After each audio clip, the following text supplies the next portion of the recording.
नमस्कार, मेरा नाम है राजेश चंद्र मिश्र और आप डिजिटल प्लेटफॉर्म पर देख रहे हैं द न्यूज रूम।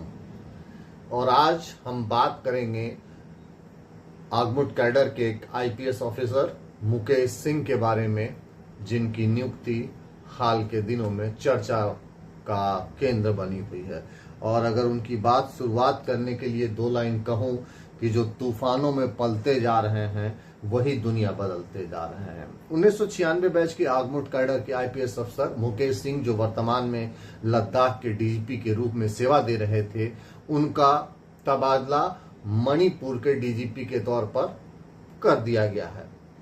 2 दिन पूर्व यानी 26 मई को गृह मंत्रालय के एक आदेश के तहत उनका तबादला किया गया है। मुकेश सिंह की जो छवि है वो काउंटर टेररिज्म के स्पेशलिस्ट के रूप में उनको माना जाता है। उनका जो एक्सपीरियंस है उस तौर पर उनको देखा जाता है और संभवतः यह एक बहुत बड़ा कारण रहा है उनकी इस तबादले के पीछे।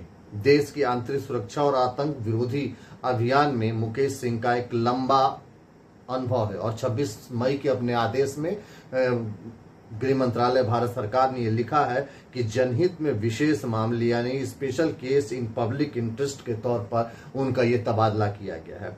आईटी ग्रेजुएट दिल्ली से मुकेश सिंह की छवि एक शांत लेकिन स्ट्रेटेजिक अफसर के रूप में किया जाता है। सख्त है, काम, कूल अफसर के रूप में जाने जाते हैं।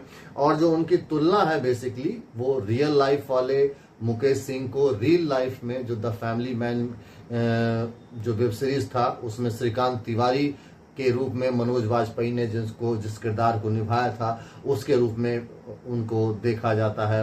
कमोवेश उस प्रकार से उनकी कार्यशैली को भी देखी जाती है। एनआईए का जब गठन हुआ था मुंबई बम ब्लास्ट के बाद, तो जो शुरुआती टीम थी जिसने जब एनआईए का गठन हुआ था उस टीम के साथ भी मुकेश सिंह ने काम किया है। 90 के दशक में मुकेश सिंह की जो पहली पोस्टिंग थी या ये कहिए जो उनका जो आईपीएस का सफर था जम्मू कश्मीर में जो शुरू हुआ था वो पुंछ से शुरू हुआ था। पुंछ के मेंढर में उनको पहली पोस्टिंग मिली थी और ये वो दौर था जब वो आतंकवाद वहां पर चरम पे था। और उस दौरान मुकेश सिंह ने बखूबी सेना के साथ मिलकर साझा रणनीति बनाई वहां पर और जो आतंकवादियों का नाश वहां किया था। ऑपरेशन सर्व विनाश एक था, पीर पंजाल के जंगलों में चला था, जिसमें मुकेश सिंह की एक बहुत ही अहम भूमिका मानी जाती है। अपने जम्मू कश्मीर के उस कार्यकाल में मुकेश सिंह के ऊपर 3 बार आतंकवादियों का घातक हमला हुआ था और जिसमें एक बार उनके जिप्सी पर आरपीजी से भी अटैक हुआ था।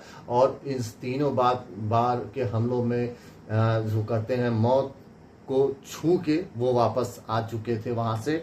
और इस अपने तमाम अभियानों के बीच में उनको 3 बार पीएमजी यानी president medal for gallantry award से उनको नवाजा जा चुका है। 230 से ज्यादा आतंकवादियों का जो पीर पंजाल के जंगलों में जो वो हुआ था, जो ऑपरेशन चलाई गई थी पुलिस और सेना के साथ साझा जो काउंटर टेररिज्म का जो अभियान था उसमें लगभग 230 या 250 के आसपास का एक आंकड़ा है जो आतंकवादियों को न्यूट्रलाइज किया गया था। इसके अलावा जम्मू की पोस्टिंग के दौरान वो दौर था जब आतंकवादियों के पास सिक्योरिटी फोर्सेस के इंटेल ज्यादा थे और वो हर बार उनके कॉन्वॉय पर अटैक कर रहे थे। इसमें काफी बड़ी संख्या में जो सिक्योरिटी फोर्सेस के लोग थे या तो घायल हो रहे थे या कई बार उनको